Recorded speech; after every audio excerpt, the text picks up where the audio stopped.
Well, well, well, look what the cat has dragged in.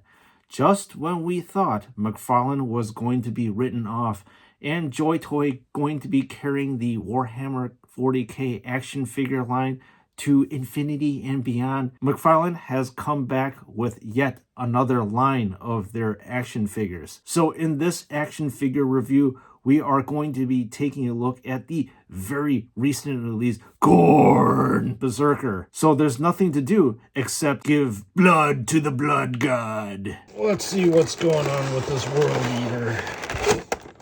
Opening up.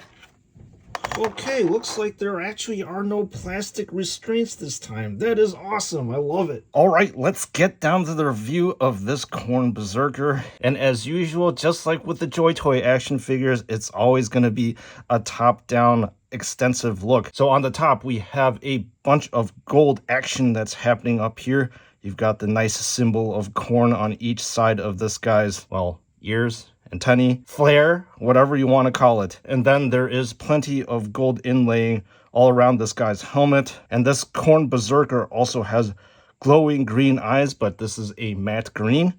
Take a look at the pauldron here, and we get to see a very large Khorne symbol. You have gold embroidery all around the pauldron. Let's flip over to the other side, and we get to see the World Eater symbol right here with the fanged mouth that is ready to devour worlds. And if we take a look at the center of this action figure, this is where things start to get a little bit plain. So you have these cables that are running from the side of the armor up into the front. And with this cabling and hosing, you do not get to see any sort of shading or highlighting whatsoever. It is a very dull flat black.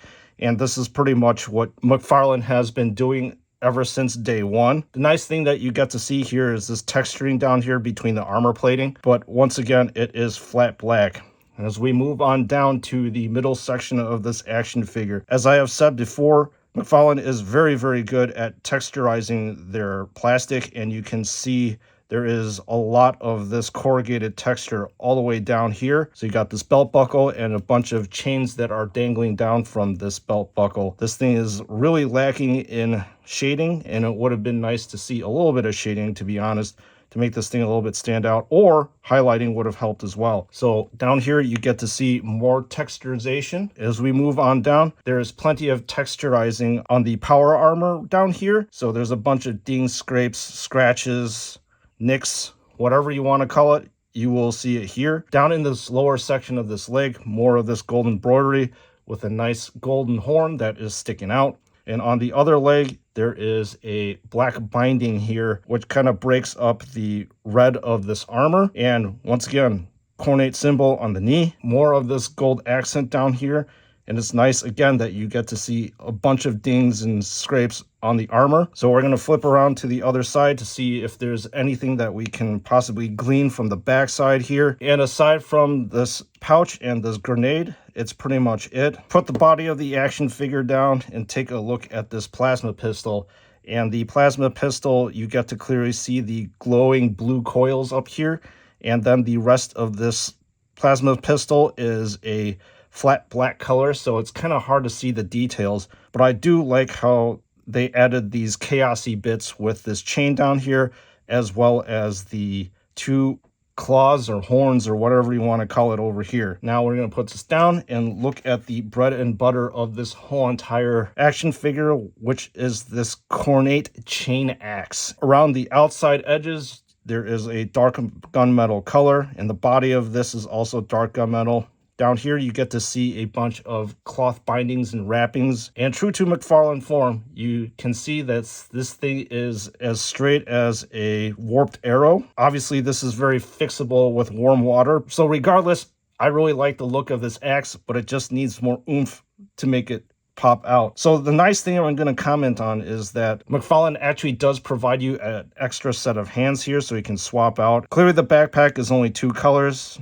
Black on the outside where the vents are, and the main body is red. So now I'm going to bring the Ward Bearer as well as the Black Legion Space Marines so we can compare it to their Khornate brethren. And I'll have to say the first thing that actually jumps out to me is the textured tabard. It is actually the same tabard that you find on all three of these Space Marines. As you can see, it's got the same mold lines. The texturization is 100%, so they recycled this thing. I believe that the main body as well as this part is completely the same as well. The pauldron is completely different, but I think that everything beneath the pauldron pretty much looks the same, and I'll confirm that with the Black Legion Space Marine. And yes, this part is recycled and completely the same. So we flip around to the other side. Aside from the Black Legion and World Eater's symbol, I think this is all the same as well. And the leg area, specifically the thigh area, is completely the same. And you also get to see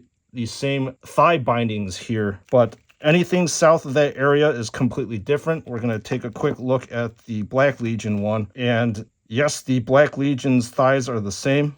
You also get to see these same bindings here, but the lower region, once again, is different. So we have the Wardbearer, Khorne Berserker, and the Black Legion backpack, and I'll have to say at cursory glance, it looks pretty much the same, except that the Khorne Berserker has taller horns up here, and this part is also longer, but the body of the backpack is completely the same. So over here we have the plasma pistol of the Wardbearer. Obviously this is the plasma pistol of the Khorne Berserker, and looking at this pistol at cursory glance looks kind of similar, but there are added things on the Khorne Berserker one that I like. That is review and the quick comparison between all the McFarlane Chaos Space Marines. It's time to wrap this bad boy up. And before I get to summarizing this Berserker over here, weirdly enough, I'm going to be talking about the packaging that this action figure comes in. So I'll have to say that there is a marked improvement in the packaging. It looks exactly like the Joy Toy one. The thing that I'm relieved about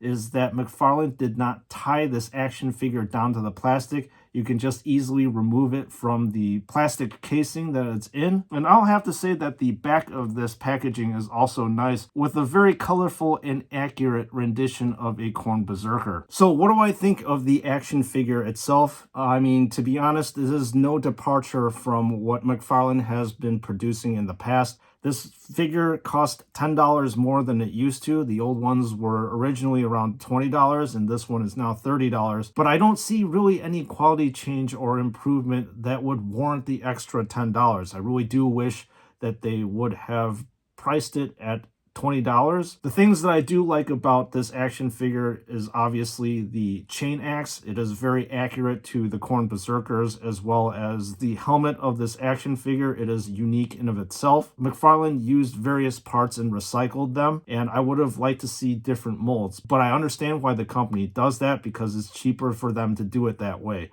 so they can keep their costs down. Do I recommend getting this action figure?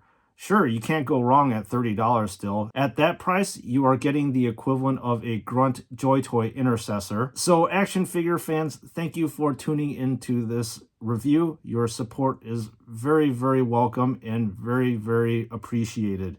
And with that being said, I will see you all in the next one.